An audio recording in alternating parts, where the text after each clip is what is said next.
再来其他消息，咱来关心政治。最上新的消息是，前总统马英九昨昏出发去中国访问11天，伊头一站是到深圳，有和中国国台办的主任宋涛见面。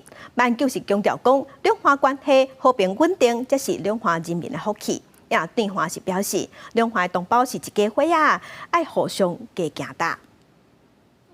甲老朋友握手问好，前总统马英九访问中国，出一暗到深圳五洲宾馆，甲国台办主任宋涛见面。两岸人民同属中华民国，都是炎黄家人，两岸关系要和平稳定，才能确保两岸人民的福祉，以及达到中华民国的最大利益。不只是造福两岸，也对全世界有更大的利益。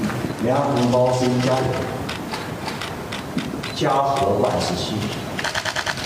一家人就应该常来往，多联系。但两岸一家亲，马英九也讲到伊任内达成9二共识，严国宝讲是总统任内。马英九搁再访问中国，出入到深圳宝安机场，国台办维持甲去年同款的规格，派副主任潘宪将接机，结果去全球民用无人机大厂大疆公司参访。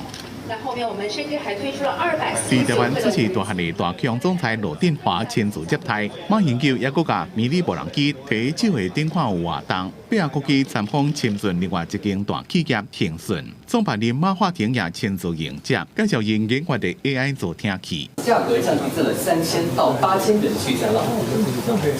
马英九这回是带大九学堂20位青年学子访问中国11天，接下来也会访问电动车制造商比亚迪。按算伫咧初7到北京，初8有可能再一面甲中国领导人习近平见面。即马外界拢正关心，到时若马上离会的谈话内容。记者综合报道。